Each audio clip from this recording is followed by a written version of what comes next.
Hello दोस्तों, आप सभी का स्वागत है आपके अपने चैनल स्ट्रगल पॉइंट में। तो दोस्तों, यह बिहार बोर्ड क्लास 8 का अध्याय 2 का 5वां वीडियो है, यानी पार्ट 5 वीडियो है, जिसमें हम लोग प्रश्नावली 2.3 का 10वां और 11वां प्रश्न को हल करेंगे। ठीक है, और इसके पहले वाले वीडियो में प्रश्न 1 से 9 तक के प्रश्नों को हल कर दिए हैं। ठीक है, तो अगर आप लोग वो वीडियो नहीं देखे हैं तो इस नंबर पे व्हाट्सएप मैसेज कर उस वीडियो का लिंक लेकर देख सकते हैं। नंबर है 7255 05 ठीक है, इस नंबर पे व्हाट्सएप मैसेज करके उस वीडियो का लिंक लेकर देख लेना है। ठीक है, या फिर आप लोग इस वीडियो के डिस्क्रिप्शन बॉक्स में जाएंगे तो प्लेलिस्ट का लिंक है, उस प्लेलिस्ट में इस वीडियो का लिंक है, आप लोग वहां से भी जाकर देख सकते हैं। ठीक है, तो चलिए अब हम लोग 10वें और 11वें प्रश्न को हल करते हैं। ठीक है, तो देखिए 10वां प्रश्न है 2 अंकों की संख्या का दहाई अंक इकाई अंक का तिगुना है। यदि अंक बदल दिए जाएं तो प्राप्त संख्या मूल्य संख्या से 36 कम हो जाती है, वह संख्या ज्ञात कीजिए। ठीक है, यहाँ पे वह संख्या ज्ञात करना है जिसका दहाई अंक इकाई अंक का तिगुना है। देखिए कोई भी संख्या लिखते, जैसे यहाँ पे लिखे 52, यहाँ पे 52 लिखे तो यह अंक से मिलकर बना है, यह 2 अंक से मिलकर बना है, तो इसको बोलेंगे कि 2 अंकों की संख्या है। तो यह वैसा हम लोग को यहाँ पे 2 अंकों की संख्या बताना है जिसका ये जो इकाई वाला अंक है, इसको इकाई बोलते हैं, इसको दहाई बोलते हैं। तो जिसका इकाई वाला अंक है वह वैसा हम लोग को संख्या बताना है, वैसा हम लोग को 2 अंकों की संख्या बताना है जिसका दहाई अंक मतलब ई वाला अंक इकाई अंक का तिगुना हो। इकाई अंक मतलब इसका तिगुना हो, ऐसा संख्या हम लोग को बताना है। ठीक है, लेकिन यहाँ पे ना हमको ना दहाई अंक पता है और ना ही इकाई अंक पता है। ठीक है, और हम लोग को संख्या भी बताना है, तो हम लोग क्या करेंगे कि उस इकाई अंक को चर मान लेंगे। ठीक है, देखिए इसको कैसे हल कीजिएगा आप लोग, तो हल में लिखिएगा आप लोग। सबसे पहले इस पूरे प्रश्न को लिखेंगे, उसके बाद नीचे आप लोग को हल लिखना है। ठीक है, हम डायरेक्ट यहाँ पे हल लिख रहे हैं। ठीक है, तो देखिए सबसे पहले हल में आप लोग को लिखना क्या है, लिखना है माना कि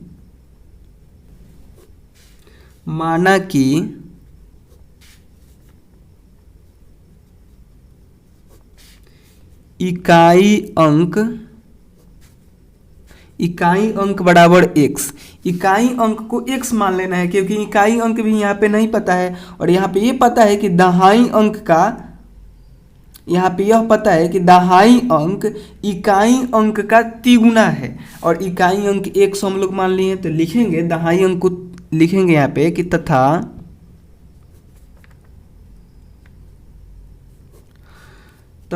दहाई अंक बराबर, दहाई अंक क्या कह रहा है यहाँ पे कि इकाई अंक का तिगुना है, और इकाई अंक हम लोग क्या माने हैं, x माने हैं। तो x में 3 से गुना कर दीजिएगा तो 3x हो जाएगा, यानी दहाई अंक क्या हो जाएगा, 3x हो जाएगा। तो यहाँ पे लिखेंगे 3x। ठीक है, और देखिए कहीं पे भी 2 को हम लोग को क्या बोलते हैं कि 2 अंक पता रहेगा। जैसे देखिए यहाँ पे इकाई अंक पता है, अगर इकाई अंक हम लोग को पता है कि 2 है, ठीक है, तथा फिर दहाई अंक भी हम लोग को पता है, दहाई अंक 5 है, तो इससे हम लोग को संख्या बनाना रहे तो हम लोग नहीं बना सकते हैं, बिल्कुल बना सकते हैं। कैसे बनाते हैं, तो दहाई अंक में 10 से गुना करते हैं, यानी 5 है तो 5 ही रहने देंगे, और इसी में 5 में ही 10 से गुना करेंगे। ठीक है, और फिर प्लस कर देंगे इकाई अंक को, और इकाई अंक में कितना से गुना करेंगे, इकाई अंक में 1 से गुना करेंगे, उसके बाद यह संख्या बन जाएगा। ठीक है, देखिए यहाँ पे जब 5 में हम लोग 10 से गुना करेंगे तो 50 हो जाएगा, प्लस का चिन्ह, और 2 में 1 से गुना करेंगे तो 2 हो जाएगा, और 50 में 2 को जोड़ेंगे तो 52 हो जाएगा। यानी ये जो हम लिखे हैं कि इकाई अंक बराबर 2 और दहाई अंक बराबर 5, इससे जो संख्या बनेगा वह 52 होगा। ठीक है, इसमें देखिए इकाई अंक क्या है, इकाई के स्थान पर 2 है और कह भी रहा था कि इकाई अंक 2, और दहाई अंक पर 5 है और दहाई अंक यहाँ पे 5 भी है। ठीक है, तो इस प्रकार से हम लोग अगर 2 गो अंक दिया रहता है तो संख्या बनाते हैं। ठीक उसी प्रकार यहाँ पे इकाई अंक 1 से और दहाई अंक 3x से, तो हम लोग इस नियम से संख्या नहीं बना सकते हैं, बिल्कुल बना सकते हैं। तो देखिए यहाँ पे हम लोग क्या करेंगे, लिखेंगे इन दोनों से कौन सा संख्या बनेगा। देखिए इकाई अंक 1 से तथा दहाई अंक 3x से, तो संख्या क्या हो जाएगा, लिखेंगे तो संख्या बराबर, संख्या कैसे निकालेंगे, तो दहाई अंक में 10 से गुना करेंगे। देखिए यहाँ पे दहाई अंक 5 था तो इसमें हम लोग 10 से गुना किए, तो यहाँ पे 3x है तो 3x में हम लोग 10 से गुना करेंगे। ठीक है, उसके बाद है कि इकाई अंक x, और इकाई अंक यहाँ पे 2 था, यहाँ पे 2 था तो इसमें हम लोग 1 से गुना किए, और यहाँ पे x है, जोड़ का चिन्ह देंगे, और x है तो x में हम लोग 1 से गुना करेंगे। उसके बाद इसको सॉल्व करेंगे तो यहाँ पे लिखेंगे 3x गुने 10 प्लस x गुने 1। ठीक है, और देखिए 3x में 10 से गुना कीजिएगा तो क्या हो जाएगा, 30x हो जाएगा, और प्लस x में 1 से गुना कीजिएगा तो x ही रहेगा। 5 में 1 से गुना कीजिएगा तो 5 ही रहता है, 6 में 1 से गुना कीजिएगा तो 6 ही रहता है। ठीक है, तो ठीक उसी प्रकार यहाँ पे x में 1 से गुना कीजिएगा तो x ही हो जाएगा, और देखिए 30x और 1x मिलकर कितना हो जाएगा, 31x, यानी इकाई अंक x दहाई अंक 3x, इससे जो संख्या बनेगा वो होगा 31x। ठीक है, और देखिए यहाँ पे लिखिएगा फिर प्रश्नानुसार, और फिर देखेंगे प्रश्न में क्या कह रहा है।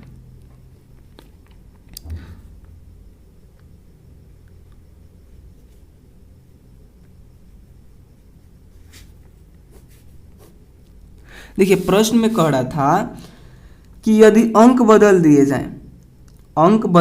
जाएं तो प्राप्त संख्या मूल संख्या से 36 कम हो जाती है। अंक बदल दिए जाए मतलब देखिए यहाँ पे हम लोग 52 लिखे हैं, जिसमें इकाई अंक क्या है, 2 है और दहाई अंक 5 है। यानी अंक बदल दिए जाए मतलब कि ये जो इकाई अंक है इसको दहाई अंक बना दिया जाए, और जो दहाई अंक है इसको इकाई अंक बना दिया जाए, यानी उल्टा कर दिया जाए, तो जो हम लोग को संख्या मिलता है वह 36 कम हो जाता है इस संख्या से। ठीक है, तो पहले यहाँ पे लिखिएगा आप लोग कि अंक बदलने पर इकाई अंक बराबर, यहाँ पे लिखिएगा अंक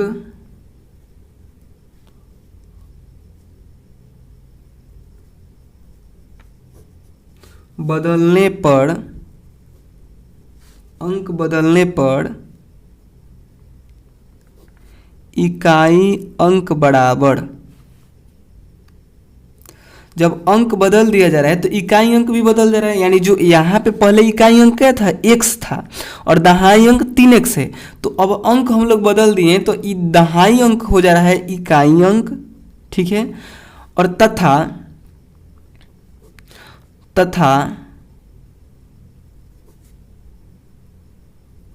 दहाई अंक हो जा रहा है, जो दहाई अंक है अंक बदलने के बाद वह इकाई वाला बन जा रहा है। ठीक है, देखिए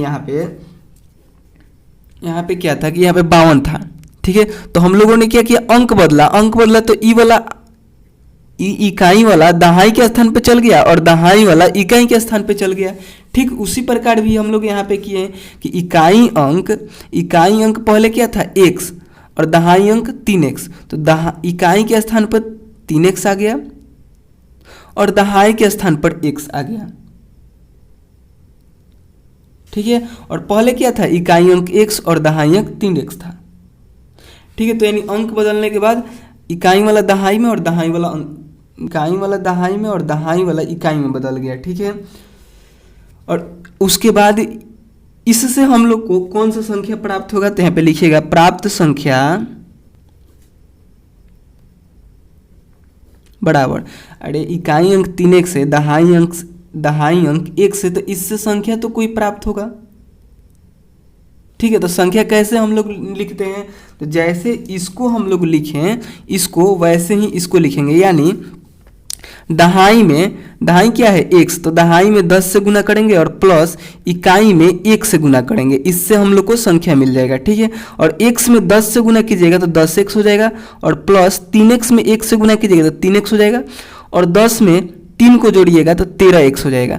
यानी यहाँ पे लिखेंगे x गुने 10 प्लस 3x गुने 1 बराबर 10 में 1 से गुना कीजिएगा 10x प्लस 3x में 1 से गुना कीजिएगा तो 3x ही, और 10x प्लस 3x बराबर 13x। यानी जब हम लोग अंक बदल दे रहे हैं तो हम लोग को संख्या प्राप्त हो रहा है 13x। ठीक है, और उसके बाद इधर प्रश्न में भी कह रहा था कि यदि अंक बदल दिए जाएं तो प्राप्त संख्या, यहाँ पे जो प्राप्त संख्या हुआ है वह मूल्य संख्या से, मूल्य संख्या मतलब ये जो पहले वाली संख्या है इससे 36 कम हो जाती है। तो यहाँ पे लिखिएगा 36 कम हो जाती है, तो ये जो 13x है इसको 36 हम दे देंगे तो वह 31x के बराबर हो जाएगा। नहीं समझ पाए, यहाँ पे देखिए उदाहरण, अगर यहाँ पे 15 है और यहाँ पे 10 है, हम आपसे कह रहे हैं कि ये जो 10 है 15 से 5 कम है, 10 जो है वह 15 से 5 कम है, ये जो 10 है वह 15 से क्या है 5 कम है। तो हम लोग क्या करेंगे कि 10 को 5 हम दे रहे हैं तो वह 15 के बराबर नहीं हो जाएगा। 10 को जब हम 5 दे रहे हैं, 10 यहाँ पे 5 हम उसको दे रहे हैं, 5 कम है तो वह 15 के बराबर हो जाएगा। ठीक उसी प्रकार हमने यहाँ पे किया कि जो प्राप्त संख्या था वह मूल संख्या से 36 कम था। प्राप्त संख्या मतलब यह मूल्य संख्या इससे कितना कम था 36 कम था। तो 13 को हमने 36 दिया, 13 को हमने 36 दिया यानी 36 जोड़ दिया तो मूल्य संख्या के बराबर हो गया यानी 31 के बराबर हो गया। जैसे यहाँ पे हुआ कि 10 इससे 5 कम था तो हमने 5 दे दिया तो 15 के बराबर हो गया।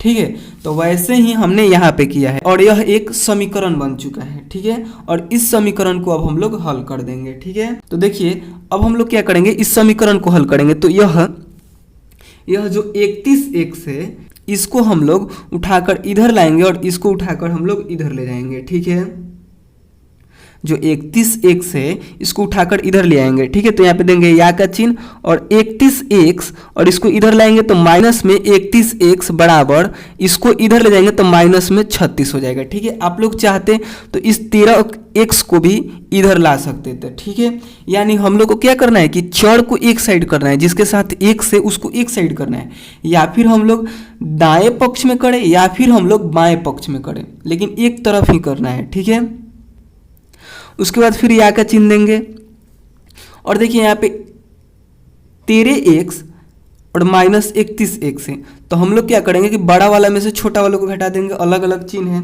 अलग अलग चिन्ह है तो घटाया जाता है, यानी 31 में से हम लोग 13 को घटाएंगे। ठीक है, 31 में से जब 13 को घटाएंगे तो यहाँ पे हो जाएगा, इधर से हर से लेगा तो 11, 11 में से 3 घटाएंगे तो यहाँ पे हो जाएगा 8।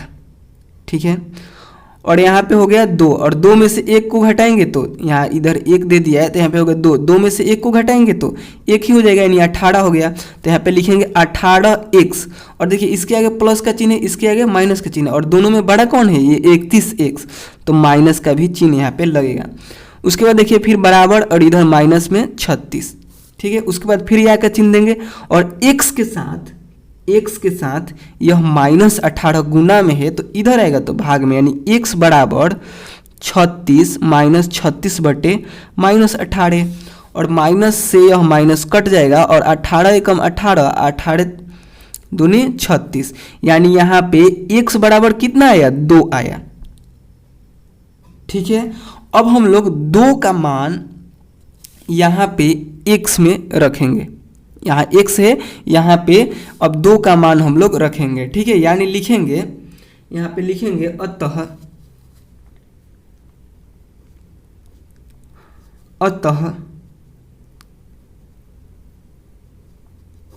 संख्या बराबर क्या है 31 के साथ यह गुना में है x, तो लिखेंगे 31 गुने, x के स्थान पे अब हम लोग को 2 लिखना है क्योंकि x का मान 2 आ गया है, तो लिखेंगे 31 गुने 2 और गुना करेंगे तो हो जाएगा 31 दूनी 62।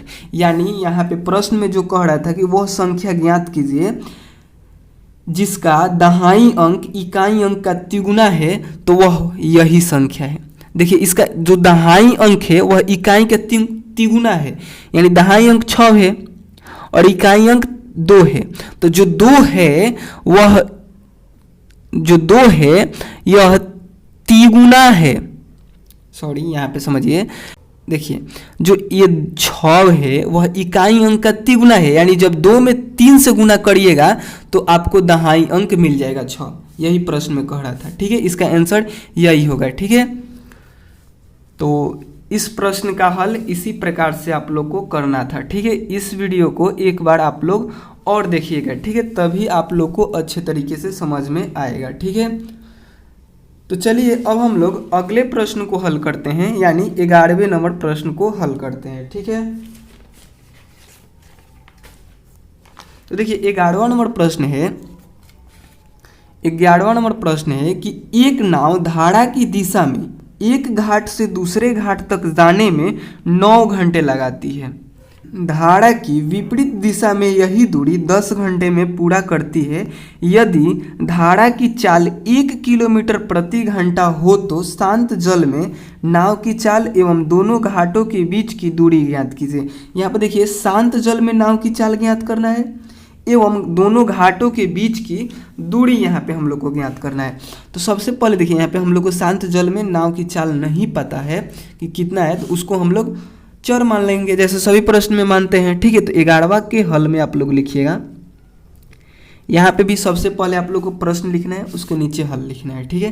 तो 11वां के हल में आप लोग को लिखना है, क्या लिखना है, तो लिखना है कि माना कि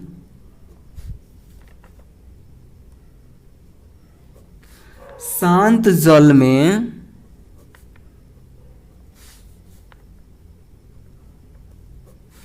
नाव की चाल बराबर x किलोमीटर प्रति घंटा,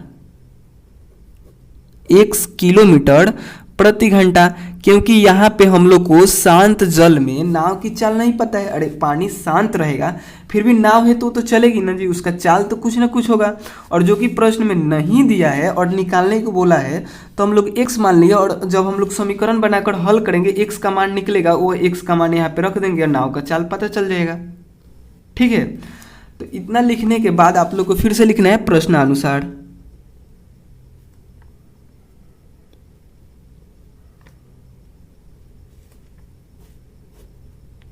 और प्रश्न में कह रहा है कि नाव धारा की दिशा में एक घाट से दूसरे घाट तक जाने में 9 घंटा लगाती है।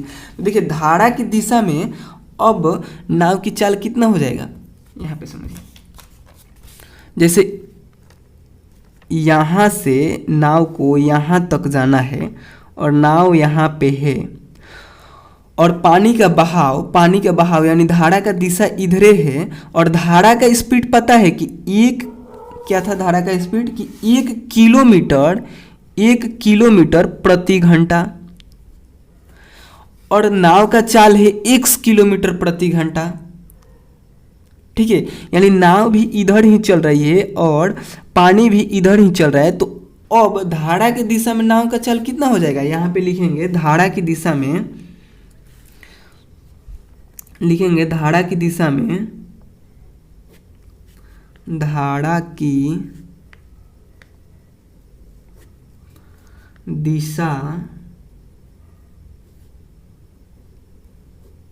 नाव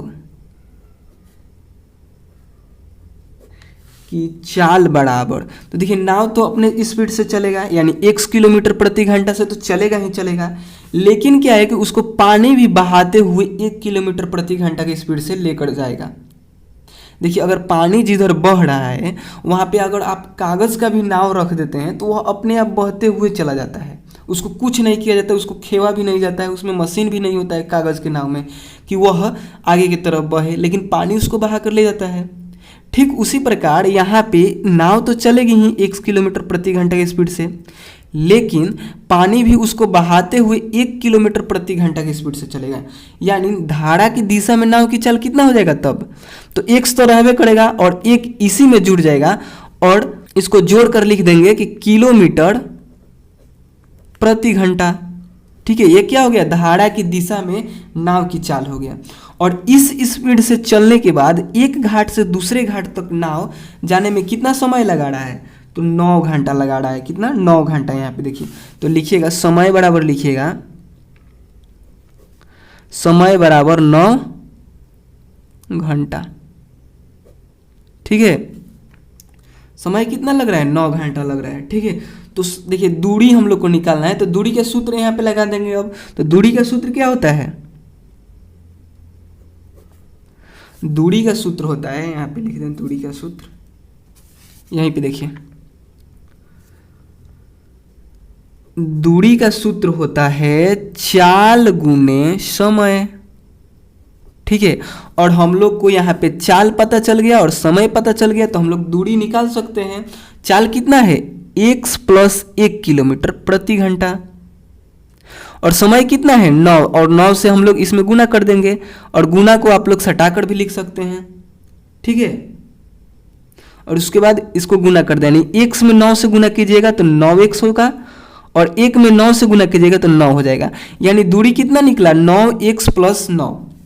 ठीक है, उसके बाद और था प्रश्न में, आगे प्रश्न में था कि धारा की विपरीत दिशा में यही दूरी मतलब, यही दूरी कहने का मतलब कि यहाँ से यहाँ तक ही, यानी एक बार नाव यहाँ से यहाँ तक चल जा रहा है, उसके बाद फिर वापस आ रहा है यानी विपरीत दिशा में, और पानी का बहाव इधरे रहता है, और क्या होता है कि नाव फिर वापस आता है, यानी धारा के विपरीत दिशा में नाव चलने लगता है।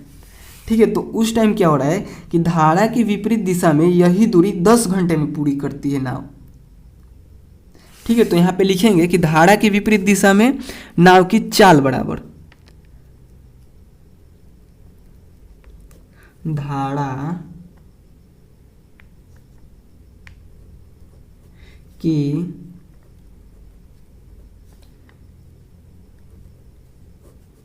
विपरीत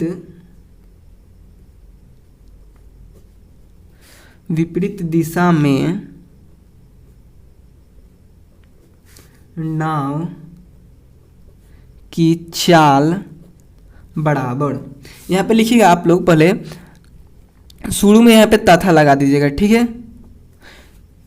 तथा विपरीत दिशा में, देखिए धारा की दिशा में नाव की चाल कितना है, x + 1 किलोमीटर प्रति घंटा है, लेकिन धारा की विपरीत दिशा में नाव की चाल कितना हो जा रहा है, तो x माइनस हो जाएगा। ठीक है, x - 1 होगा, क्योंकि देखिए यहाँ पे पानी तो इधर बहेगा, भले नाव अब इधर आ गया है और इधर से नाव इधर जा रहा है, लेकिन पानी इसको इधर बहा के लेके जाएगा। ठीक है, यानी जैसे ही नाव आगे बढ़ेगा तो पानी का जो स्पीड है इधर की तरफ, तो वह तो कुछ ना कुछ स्पीड से उसको पीछे की तरफ घिसकाएगा, और जो नाव का स्पीड है वो आगे की तरफ रहेगा, नाव का चाल आगे की तरफ रहेगा, और पानी इसको पीछे खींचेगा। और पानी कितना की स्पीड से पीछे खींचेगा, 1 किलोमीटर की, और नाव का कितना चाल है, x, तो x में से हम लोग 1 घटा देंगे, वह विपरीत दिशा में नाव की चाल हो जाएगी। ठीक है, तो यह नाव की विपरीत दिशा में चाल हो गया। उसके बाद हम लोग को यह यहाँ पे पता था कि कितना टाइम लग रहा है विपरीत दिशा में, 10 घंटा। तो यहाँ पे लिखेंगे समय बराबर 10 घंटा। तो यहाँ पे दूरी अब हम लोग निकालेंगे कि इधर से इधर दूरी कितना होगा, तो लिखेंगे दूरी बराबर,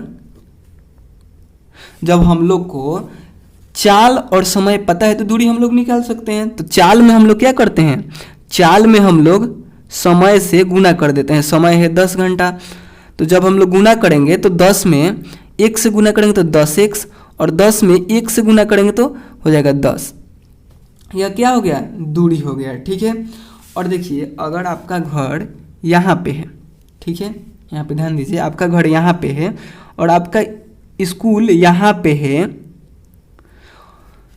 और यहाँ से यहाँ की दूरी यानी आपके घर से स्कूल की दूरी कितना है, 2 किलोमीटर है। यानी आपको घर से स्कूल जाने में 2 किलोमीटर की दूरी तय करनी पड़ रही है, यानी 2 किलोमीटर दूर जाना पड़ रहा है। फिर आपको स्कूल से घर आने में कितना दूरी तय करना पड़ेगा, तो 2 ही किलोमीटर में दूरी तय करना पड़ेगा। ठीक उसी प्रकार जब नाव यहाँ से यहाँ तक जा रही है, इधर से इधर जा रही है, तो वह कितना दूरी तय कर रही है, 9x + 9। और यही नाव जब यहाँ से यहाँ तक आ रही है तब कितना दूरी तय कर रही है, 10x - 10। ठीक है, यानी यहाँ से यहाँ तक की दूरी और यहाँ से यहाँ तक की दूरी दोनों तो बराबर ही होगा ना। ठीक है, तो आप लोग यहाँ पे लिखिएगा, तो दोनों बराबर होगा तो लिखिएगा तो 9x + 9 बराबर होगा इस दूरी के। यहाँ पे ये घर से जब आप स्कूल जा रहे हैं और स्कूल से जब आप घर आ रहे हैं तो दूरी बराबर ही तय कर रहे हैं। भले ये हो सकता है कि टाइम ज़्यादा लग सकता है, जैसे कि आपने घर से स्कूल गया तो कहीं धीरे धीरे गया। ठीक, घर से स्कूल गया तो कहीं धीरे धीरे गया, और वहाँ से स्कूल से घर आते हुए कहीं जल्दी चलाया तो टाइम का अंतर हो सकता है, लेकिन दूरी तो उतना ही तय करिएगा। ठीक उसी प्रकार यहाँ पे क्या था कि यहाँ से यहाँ जाने में भले 9 घंटा में हम लोग पहुँच गए नाव से, लेकिन इधर से इधर आने में 10 घंटा लगा। भले टाइम का डिफरेंस है, लेकिन क्या है कि दूरी तो समान ही होगा, तो इसीलिए हमने क्या किया कि इस दूरी को और इस दूरी को बराबर कर दिया, और जैसे ही बराबर किए तो एक समीकरण बन चुका है। और इस समीकरण को जैसे ही हम लोग हल करेंगे तो x का मान निकलेगा, और x का मान ही हम लोग यहाँ पे रख देंगे, तो इस प्रश्न का हल हो जाएगा। ठीक है, तो देखिए इस प्रश्न को कैसे इसके आगे अब हम लोग हल करेंगे, तो फिर यहाँ पे या का चिन्ह देंगे, और उसके बाद देखिए x वालों को एक साइड करेंगे, जिसके साथ x नहीं है उसको एक साइड करेंगे, यानी ये जो 9x है इसको इधर लाएंगे, तो यहाँ पे हो जाएगा 9। ठीक, और ये x कहाँ चल गया, इधर चल गया, और यह -10 है उसको इधर लाएंगे, तो ये माइनस में तो इधर आएगा, तो प्लस में 10 बराबर, यह प्लस में था तो इधर जाएगा तो माइनस में, यानी 10x - 9x। फिर यहाँ का चिन्ह देंगे, और देखिए 10 में 9 को जोड़ेंगे तो 19 हो जाएगा, बराबर 10x में से 9x को घटाएंगे तो यहाँ पे x बचेगा। ठीक है, यानी यहाँ पे हमारे पास आ गया x बराबर 19। इसको आप सीधा करके भी लिख सकते हैं कि x बराबर 19, इधर था कि 19 बराबर x, आप लोग इसको सीधा करके भी लिख सकते हैं कि x बराबर 19, यानी x का मान कितना आया, 19 आ गया। ठीक है, तो अब हम लोग क्या करेंगे कि इसमें x का मान रखेंगे। ठीक है, यानी लिखेंगे अतः, इसके बाद लिखेंगे यहाँ पे अब हम लोग लिखेंगे, यहाँ पे अब हम लोग मान रखेंगे, यानी शांत जल में नाव की चाल बराबर x किलोमीटर था, तो हमने क्या किया, x का मान निकाल लिया, तो यहाँ पे लिखेंगे अतः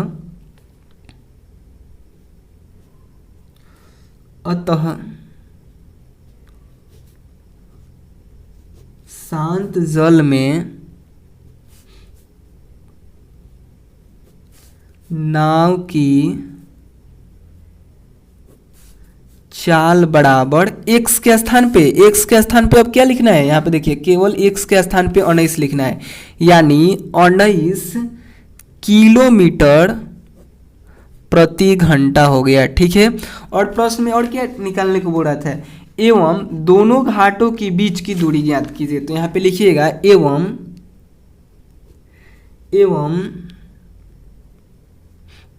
दोनों घाटों के बीच की दूरी बराबर, देखिए दोनों घाटों के बीच की दूरी बराबर, देखिए ये भी दूरी है, यहाँ पे भी दूरी है और यहाँ पे भी दूरी है, दोनों में से किसी में भी आप लोग x का मान रख देंगे। यहाँ पे x जो है खाली है ना, तो यह x का मान आप लोग रख दीजिएगा तो निकल जाएगा कितना दूरी है, चाहे आप इसमें रखिए चाहे आप इसमें रखिए या फिर इसमें रखिए, दोनों में से किसी में भी आप लोग को ये x का मान रख दीजिएगा तो दूरी निकल जाएगा। ठीक है, तो हम क्या कर रहे हैं कि इसमें x का मान रख दे रहे हैं। ठीक है, यानी क्या है 10 गुने एक्स, 10 एक्स है यानी 10 गुने एक्स है, तो 10 गुने एक्स का स्थान पर 19 और माइनस 10। तो यहाँ पे हो जाएगा जब 10 में 19 से गुना कीजिएगा, 10 में 19 से गुना कीजिएगा तो ये हो जाएगा 190 और माइनस 10, और जब 190 में से 10 को घटाइएगा तो 180 किलोमीटर आ जाएगा। ठीक है, तो इसी प्रकार से इन सभी प्रश्नों का हल करना था। ठीक है, तो आप लोग को वीडियो पसंद आया हो तो प्लीज़ लाइक कीजिएगा, और अगर प्रश्न समझ में नहीं आया होगा, अगर दोनों में से कोई भी प्रश्न समझ में नहीं आया होगा तो आप लोग कमेंट करके पूछ सकते हैं। ठीक है, और देखिए यहाँ पे दूरी, आप लोग दूरी लिखिएगा तो यहाँ पे लिख दीजिएगा किलोमीटर। ठीक है, क्योंकि किलोमीटर में ही दूरी दिया है तो किलोमीटर रहेगा। यहाँ पे भी लिख दीजिएगा किलोमीटर। ठीक है, तो आप लोग को वीडियो पसंद आया हो तो प्लीज़ लाइक कीजिएगा, और चैनल पे नए होंगे तो सब्सक्राइब भी कर लीजिएगा। ठीक है, तो चलिए मिलते हैं अगले वीडियो में, तब तक के लिए बाय दोस्तों।